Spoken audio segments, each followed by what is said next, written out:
میخوام اینجا براتون یه برگر زغالی با یه رسیپی خیلی خب بریم که من راجع به گوشت بهتون توضیح بدم. ما قسمت جذابش پنیر خامه‌ای، سس کف برگرمون رو با هم دیگه آماده کنیم.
سارا هستم. ما امروز اومدیم یه باغ خیلی خیلی خیلی خوشگل.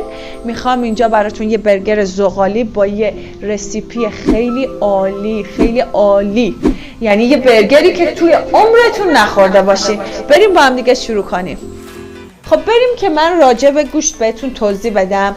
ما از نیم کیلو گوشت دنده گوساله استفاده کردیم. گوشت گوسفندی رو به هیچ عنوان استفاده نکنیم به دلیل اینکه بوی زهم داره و ممکنه که نپسندید.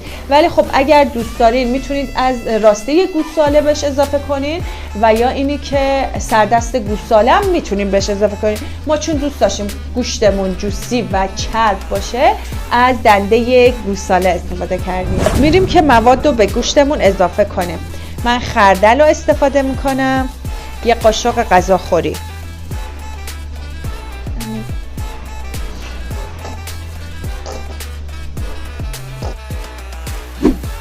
سویا سس رو داریم، سس مورد علاقه من. ورچستر هم میتونید اضافه کنید، فلفل سیاه،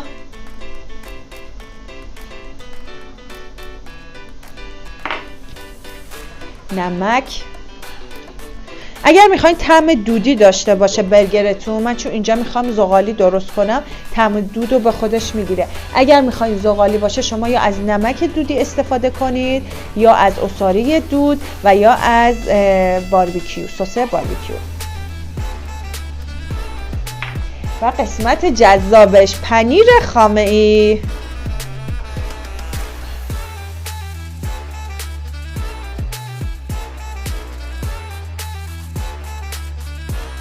خب برای نیم کیلو گوشت من از 75 گرم پیاز کاملا آب گرفته شده استفاده میکنم. بریم که داشته باشیم.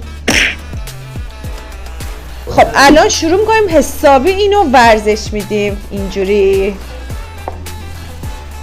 به همین خوشمزگی و انقدر ورز بدیم که گوشتمون وانره نشکنه. یه برگر خوشمزه آبدار داشته باشیم.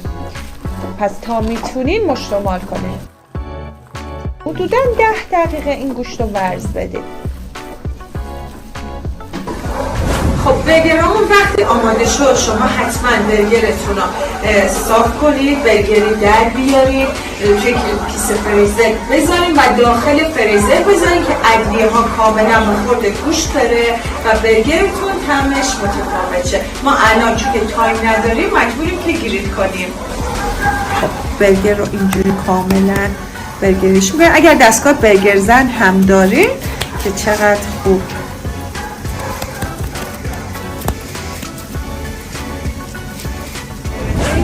سس کف برگرمون رو با هم دیگه آماده کنیم. سس مایونز دارم حدوداً 200 گرم. بعد 2 برابر سس گچابمون باشه. پس مایونز رو اضافه میکنیم.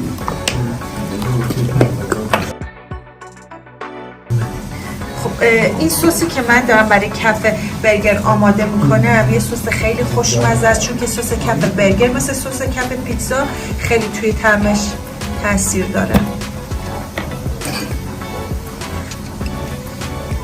پیازچه و جعفری خورد شده رو اضافه میکنم. ریحان هم داره.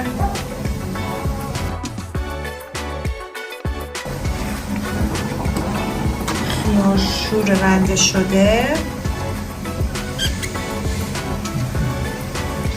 حریره سیر، فلفل سیاه و آبشن، یک کوچولو نمک. خب الان آب لیمو اضافه میکنم، خیلی کم.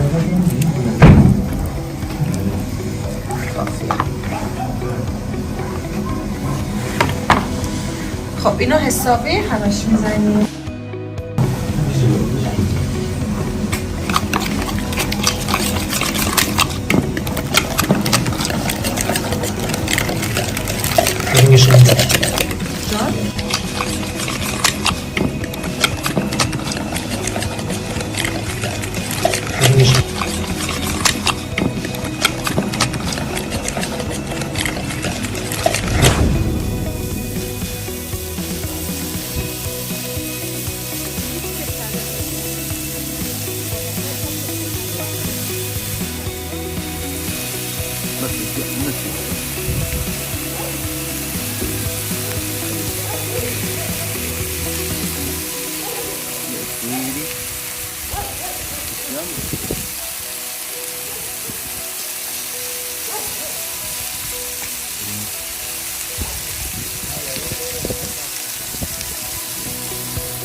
خب میرم تست کنم ببینم که چطوری شده.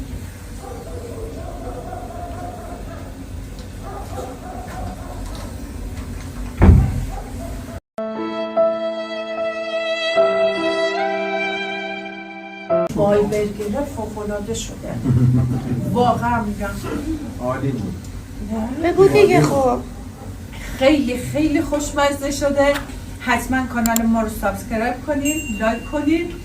از طریق کامنت هم جواب همه سوالاتتون هستم. تا برنامه بعد، خدا نگهدار.